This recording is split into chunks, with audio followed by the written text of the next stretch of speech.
Hi everyone, welcome to this video. In today's video, we're going to be going over something so simple and yet so fundamental for your ability to be consistent with your health goals and your nutrition, and that is meal planning. Now, in my private practice, I've noticed a few things. I've noticed that your ability to be consistent with your health goals requires three different things, and that's information, application, and motivation, otherwise termed as I am. So now most people are really good at getting the right information. The information of what they need for their specific body type and their specific lifestyle and their specific preferences. But where people can really falter is in that application process. And most of the time, the application isn't there because the preparation isn't there. So in today's video, we're going to be talking about that specific prep. What you need to do to apply the information that you already have available to you. Now, the intention behind this whole video is not only to give you the really easy tips and tools and tricks of the trades that are going to make your preparation really easy and organized, but also to give you the ability to free up your mental space. So often people are in constant turmoil of thinking about the things that they should be doing. They know what they should be doing, but they're not doing it. And that just takes up so much mental space. We want to be able to have our minds be free and think about the things that really give us purpose and benefit us. And if we're constantly just walking around thinking about our food and thinking about how we're feeling, that's really not going to allow for us to have a productive life. So the aim of this video is just to go over what we need to do to apply the information that we already have and therefore just move on with our life. Have so much more mental clarity and really be able to be in the position of making decisions that can be great for us. And so I hope that that is what you get from this video. So now let's just talk about meal prep for a second. Meal prep really depends on a variety of different things. It depends on your status. Are you married? Are you single? Do you have children? Do you have picky children? What is your load at home? It also depends on your schedule, right? Are you a busy person? Do you have time? Do you like to cook? Do you not like to cook? All of these factors really affect how you're going to meal prep, and every single factor is going to be addressed in this video. Now, as someone who is extremely busy, has a few different businesses, is married, has a young child at home, and always seems to prioritize their health and well-being, I really understand the importance of meal prep, because if I didn't meal prep, I would be a mess. So first, I'm going to take you on a journey of how I meal prep, because I feel like I've kind of mastered it, and then I will address all sorts of other situations so that you know how you can meal prep in your circumstance. Meal prep number one. So pick one day a week where you write down your menu for the following week. That includes everything: breakfast, lunch, dinner, snacks, etc. Now, there are a few things that you want to consider as you're writing down your menu. Consider what your schedule is going to be for the week. Is it going to be a busy week, a slow week? What time of day are you going to be available? Are you going to be running around? Because that's really going to impact the types of choices that you have. Do you need grab and go meals that week? Do you need to make sure that you have food packed in your bag? Do you need to have frozen food so that you could quickly take into the office? There are going to be so many variables that you have to consider about your week. So what I do is I sit down every Wednesday with my husband and we decide on what we're going to eat that week. And we take all of these things into consideration. We take what our schedules are going to look like, what we feel like, how much time do we really want to invest in our food. All of these are considered. And once we have those considerations in place, then it makes choosing the food much easier. So we decide what we're going to have for breakfast, we decide what we're going to have for lunch, we decide what we're going to have for dinner. And since I'm also making food for my baby, that's also something that I consider when I make those food choices.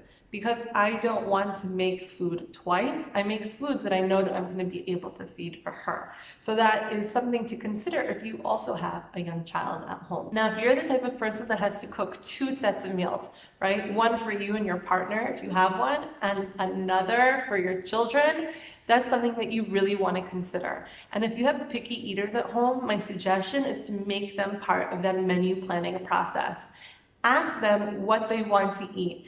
Better yet, Give them choices. You already know what they like to eat. Say, listen, these are your options for what you can eat throughout the week. What would you prefer? And when you make them part of the process, you're essentially going to be decreasing the amount of food drama that happens around meal times.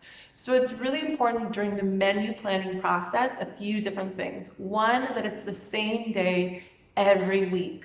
Every Wednesday, every Tuesday, every Thursday. I normally like to do it the day before I go grocery shopping because it makes grocery shopping so much easier. But it doesn't matter. It just needs to be a set day. And when you're doing that process, you think about what your week looks like, what your energy levels are, what you're in the mood for, and most importantly, what the other people in your household want to eat. And involve them in the process because, again, that's going to decrease the amount of food drama that you have to face during your week. Now, one thing that some people forget or don't prioritize are their snacks.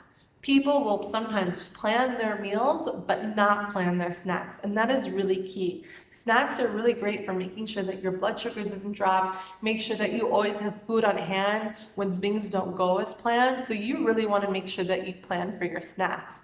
Make sure that you plan for snacks that are going to be in the car, plan for snacks that you have available for yourself when you get home from work and you now have to start making dinner. These are all things that you really want to take in consideration.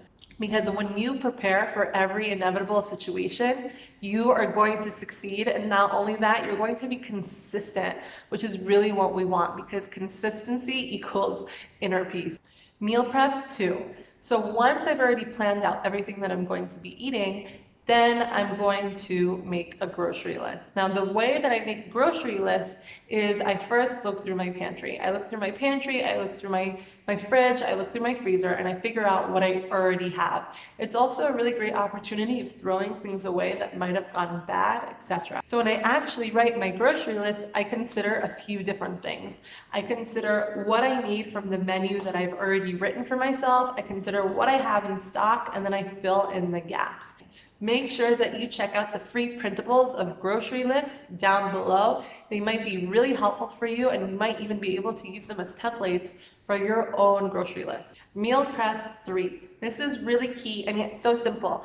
Pick one day a week where you go grocery shopping and only go grocery shopping that one day. So many times I see people fail because they spread their grocery shopping out throughout the week. You do not want to do that.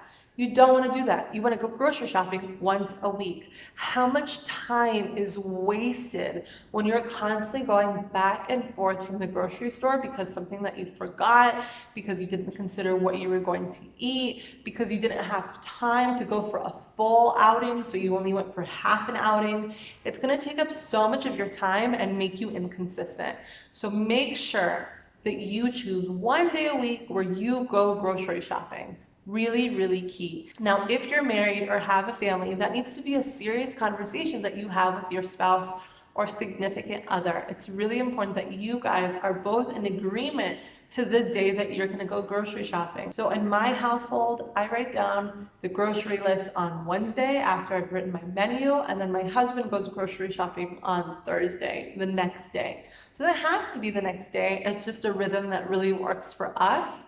But we don't go any other day. No, we do not. We don't go to a store, a shop, nothing, unless it's like a Mayday situation, which doesn't happen often because I already planned ahead of time. So you choose one day a week and you go grocery shopping, and that's going to really guarantee that you're going to be consistent with your food and you're going to have everything that you need. Meal prep 4. Sounds so simple. Put the food away as soon as it comes home. Now, it's really, really important that the person who's going to cook is the one who puts the food away, because you're going to need access to that food. And if your partner put the food somewhere else and then it's time for you to cook and you're just like looking around for the food, wasting time, that's going to be annoying. So it's really, really important that the person who makes the food puts it away. And the best time to do that is the time when the food comes. Now, this might be simple to some of the people that are watching this, but some people do struggle with organization. So this is my message to you: put it away sooner rather than later. As a side note to this really important step in meal prep, make sure that the food that you're using throughout the week is an easy access, right? So you don't want to put food that you're like going to reach for regularly in high places. You want to make sure that there's kind of like this flow in your kitchen. Put food in areas that you could easily access so that you don't have any hindrance in regards to making the food. Have a really comfortable kitchen environment. So if you need to move things around, if you need to like change your like cabinet feng shui, that might be something that you really want to consider in order to have greater consistency with your meal prep. Step 5. Look at your menu and see what you can make in bulk in one go. Choose one day a week that you make about 25 to 50% of the food that you're going to be eating that week. So that's really going to depend on your menu and what your week looks like, right? So for example, you take a look at your breakfast options, you take a look at your lunch options, you take a look at your dinner options, and you recognize, what can I make now? What can I make now and keep in the refrigerator? What can I make now and keep in the freezer? Because if you have a busy week ahead of you, taking down that cooking time and making sure that everything's ready and waiting for you in the fridge is going to really increase your consistency. So for example, if you know that you're going to be having soups for dinner, make soups in advance and freeze them. And if you do it all in one go, then your amount of cleaning time is going to go down, the amount of cooking time is going to go down.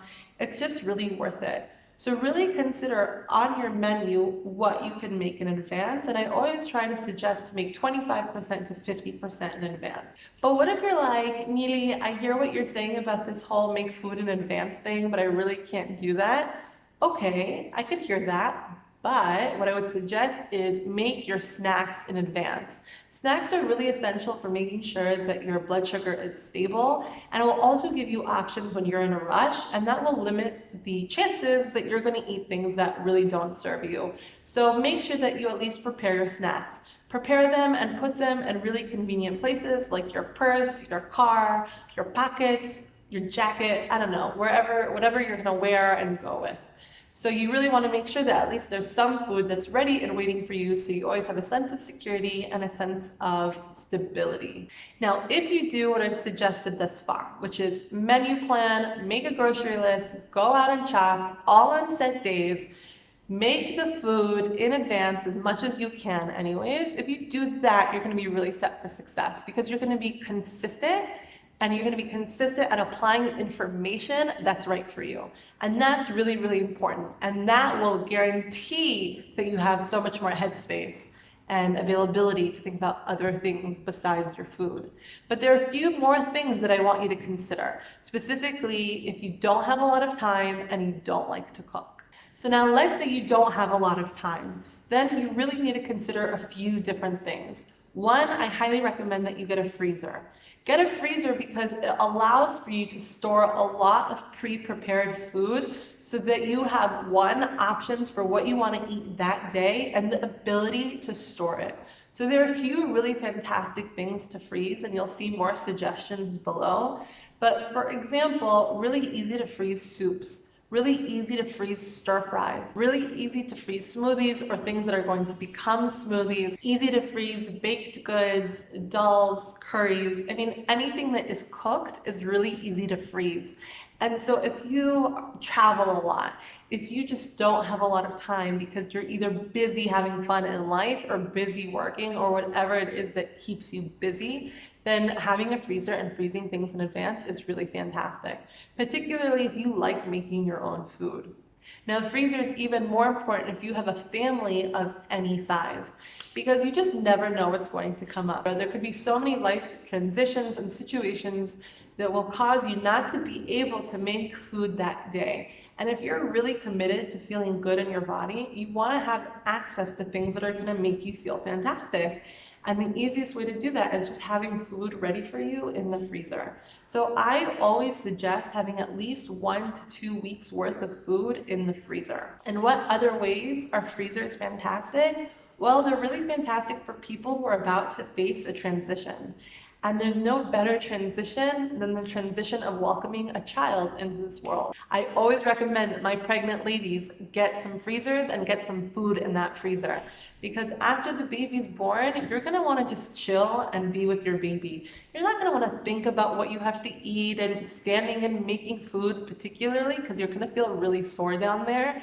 So you want to make sure that you have food prepared. Now, if you already have children and you're welcoming another child into this world, all the more reason to have a freezer stocked with food. You want to make sure that you have food ready for your children so that they're well fed and taken care of and they feel loved by the food that you're giving them. And that you also have food for yourself, because let's face it, if you're welcoming a child and you already have kids, your hands are going to be extremely full, and the last thing that you want to think about is what you're going to eat. But you want to have that sense of security that says, my body is going to be well taken care of and nourished. I don't think I could stress this point more. Have a freezer. It's really vital. It'll make you so much more consistent with your health goals. Now, let's say all of this information is extremely fantastic, right? But you don't like to cook.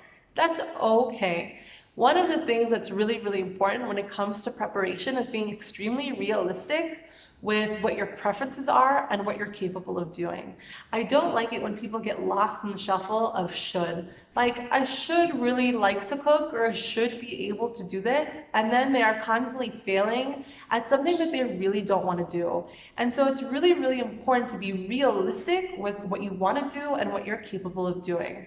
So if cooking is not going to be something that you're going to realistically be doing, then you need to meal prep a different way. It might be that there are other options for you, right? So there are a few different options. One, you could always find a meal delivery service. That allows for you to pick and choose what you want to eat, and they deliver it to your door, and that's phenomenal. And you could even order a few of those in advance so that you could keep them in the freezer, specifically if they're cooked food, right? Raw food you can't freeze and expect for it to still be good, but cooked food you for sure can.